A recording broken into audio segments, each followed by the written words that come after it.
Yeay, pada akhirnya kita telah sampai di akhir materi 3. Latihan sudah diulang-ulang kan? Oke, kita udah belajar apa nih di modul 3? Kita sudah coba tadi di awal ya, kita latihan bicara awal, lalu kemudian teman-teman melakukan checklist, evaluasi diri, gimana cara pembawaannya, apa yang kurang, apa yang perlu ditambah.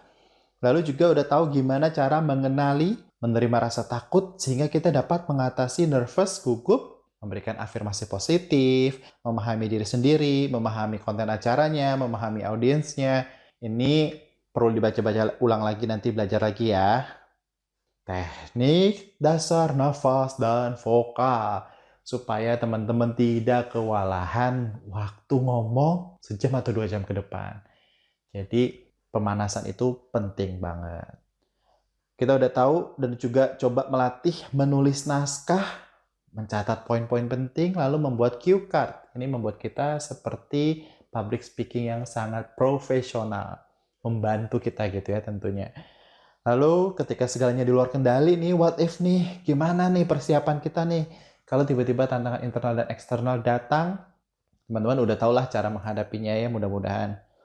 Lalu bahasa tubuh yang do and don'ts juga jangan dilakukan, melipat tangan atau taruh tangan di kantong, itu do and don'ts-nya teman-teman juga perlu aware sama bahasa tubuh. Kadang-kadang itu memang bahasa tubuh tuh keluar alami gitu ya. Nah, gimana kita caranya bisa menghindari yang don'ts-nya supaya tidak terlihat dan tampak dari bahasa tubuh kita. Ingat, latihan dasar ini perlu diulang-ulang. Atur jadwal latihan teman-teman di rumah. Sekarang kita coba lihat ya, aturan dasarnya do and don't dilakukan dan jangan dilakukan sebagai seorang public speaker. Ini sebagai hampir rangkuman dari pengingat materi-materi sebelumnya. Do-nya yang harus dilakukan, pertama, tetap menjadi diri sendiri. Yes, yakin deh. Setelah kamu dapat menerima diri kamu dan segenap kekurangan dan kelebihannya, baru kita akan sadar akan kemampuan kita. Jadi, mengenali diri sendiri itu, menjadi diri sendiri itu adalah kunci pertama. Kedua, menguasai materi yang disampaikan. Ini bisa dibantu dengan cara membuat naskah tadi ya. Catat poin-poin penting. Tapi gimana ya kalau tiba-tiba disuruh maju gitu dadakan? Tanya deh kepada orang yang nyuruh, poin-poin apa yang mesti saya sampaikan. Lalu minta waktu untuk menguasai materinya. Baca term of reference-nya atau materi yang harus disampaikan. Poin-poin yang penting aja yang perlu kita catat. Yang penting teman-teman harus paham apa yang nanti akan disampaikan atau dibicarakan. Tetap ingat ya, ini penting banget. Poin-poin penting dari materi tersebut. Ketiga, tunjukkan kalau kita antusias bertemu dengan orang lain. Dengan sikap menghargai orang lain, senyum yang tulus, ucapan terima kasih kepada orang yang membantu atau berada di sekitar kita, seperti panitia, petugas sound system, audiens, dan lain-lain. Ini tadi kaitannya sebenarnya dengan sikap positive attitude ya. Kan kalau citra diri kita baik, jika ada sesuatu yang menurut mereka pas banget dengan brand kita, mudah-mudahan kita akan selalu dipanggil lagi untuk jadi narasumber atau public speaker-nya atau MC-nya. Kalau pihak penyelenggara senang kan, mereka juga tentu akan senang dong ya pembawaannya.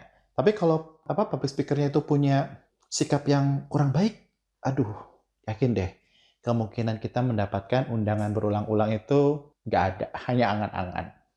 Yang keempat, tepat waktu. Tepat waktu, tepat waktu. Ini penting sekali. Aku mau kasih tau lagi, nggak bisa pakai alasan macet. Jakarta macet, mau sampai kapan ya kan sih? Tapi gimana kita bisa memanage waktu kita? Jam 9 berangkat, kita lihat misalnya di Maps harus 20 menit, artinya kita harus persiapannya 1,5 jam sebelumnya udah mulai berangkat. Kenapa sih tepat waktu? Persiapan diri kita jadi lebih baik nanti, baca lagi ulang materi-materinya, tes presentasinya nyala apa enggak, cek sound system, dan kita bisa lebih peka dengan keadaan di sekitar, dengan orang-orang maupun lingkungannya. Yang kelima, penampilan yang sesuai, baik dengan tubuh maupun warna. Ini harus banyak trial error warna sih sama baju atau motif yang pas buat tubuh kita. Jadi misalnya kulitku putih gitu ya, lalu kemudian aku harus pakai warna apa? Kalau kulitku agak sedikit coklat, aku harus pakai warna apa? motif-motifnya kalau aku berbadan besar, berbadan kecil, itu gimana caranya. Tapi nanti kita cek ini di modul 4 ya, bentuk tubuh dan warna apa yang cocok untuk kita. Yang keenam, berpikir positif dan kooperatif. Kadang dalam sebuah acara, ini udah pasti nggak bisa dihindari, ada aja kejadian-kejadian yang di luar kendali. Seperti yang kita bahas di materi tantangan-tantangannya. Tetap berpikir positif dan kooperatif, tawarkan bantuan apa yang bisa kita lakukan. Atau juga kita bisa memberikan saran-saran, oh kayaknya akan lebih baik jika begini deh Pak. Ini akan membangun kredibilitas kita loh teman-teman, karena pihak penyelenggara akan merasa kok oh iya orang ini sangat peduli ya gitu. Itu membangun kredibilitas kita. Jangan hanya kayak main handphone duduk di pojokan ya bodo amat deh mau acaranya mau ngapain. Nah, kita tetap harus kooperatif dengan perubahan-perubahan yang terjadi di dalam setiap acara, event, atau meeting. Oke, don'ts. Ini nggak boleh dilakukan. Enggak boleh dilakukan. Pertama, tidak paham dengan masalahnya, tidak paham dengan materinya, nggak paham apa yang dibicarakan. Aduh, ini udah no banget, no banget. Ini mesti dihindari ya teman-teman. Setidaknya kalau agak dadakan, tetap minta waktu untuk pelajarin materi dan term of reference-nya, lalu tetap bikin catatan poin penting apa nih yang mesti saya bicarakan. Yang kedua, jika nanti saatnya tiba-tiba teman-teman sudah mulai maju ke depan, akan banyak hal-hal yang akan kalian temuin. Jadi ini kalau teman-teman sudah mulai banyak jam terbangnya, nanti kita akan ketemu deh sifat-sifat orang yang berbeda-beda. Baik sifat panitia, sifat audiensnya, narasumber gitu ya. Dan ini bisa jadi pada saat acara nih akan ada orang-orang yang berbeda pandangan sama kita. Please kalau ini terjadi nanti teman-teman, jangan jadi yang orang yang sarkastik. Kita selalu memberikan sindiran yang tajam terhadap lawan bicara gitu. Sehingga nyebabin mereka malu. Pada akhirnya, tujuan dari sarkastik adalah menyakiti hati seseorang. Jangan juga tiba-tiba berdebat terlalu emosional. Karena merasa, kok kamu gak setuju sih sama saya? Aku ingetin lagi teman-teman, karena lagi-lagi tiap orang punya sudut pandang yang berbeda dengan kita. Pada akhirnya, kalau kita emosional, kita pasti akan jadi lebih marah banget emosional dan ini nggak boleh banget dan harus dihindari. Jangan bersifat kekanak-kanakan. Langsung pergi meninggalkan panggung atau meeting karena merasa tertekan. Pernah kan lihat orang-orang yang berada di atas panggung tiba-tiba marah, berdebat, terus tiba-tiba keluar, walk out dari acara. Ini terlihat sangat kekanak-kanakan, apalagi dengan media sosial sekarang gitu ya. Ini bisa jadi viral atau abadi gitu ya. Yang ketiga, salah penyebutan brand, perusahaan, nama orang, dan gelar. Wadaw, ini tuh selain orang-orang nanti heboh, bikin malu kita juga sih.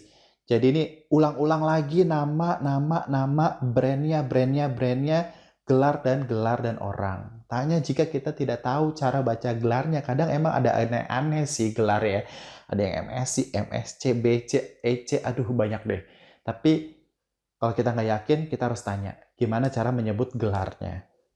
Yang keempat, dalam suatu meeting atau berdebat di acara, please jangan memotong pembicaraan orang lain. Kita kayak ngerasa, nih orang kok lama banget bicaranya, please tetap jangan dipotong pembicaraannya, kita ikuti dulu pembicaraan tersebut, kecuali udah dikasih kode untuk dipotong, karena waktunya terbatas. Yang kelima, tetap dijaga seemosional apapun kita terhadap peserta atau panitianya atau penyelenggaranya, sehingga membuat mood kita hari itu makin jelek, tetap hindari bersikap negatif dalam tindakan maupun ucapan. Yang keenam, hindari egosentrik, karena ini lagi-lagi menunjukkan ketidakmauan kita untuk melihat dari sudut pandang orang lain. Dan juga jangan kebanyakan cerita tentang diri saya, dulu saya begini, dulu saya begitu gitu. Kebanyakan, bisa sih beberapa kali, tapi kalau kebanyakan orang jadi males dengerinnya gitu ya. Oke, itu do and don'ts-nya. Jangan lupa dicatat. Dan aku selalu ingetin lagi, latihan prosesnya panjang. Kalaupun nanti teman-teman jadi terkenal dan hebat, tetaplah rendah hati. Sip, ada latihan bicara akhir.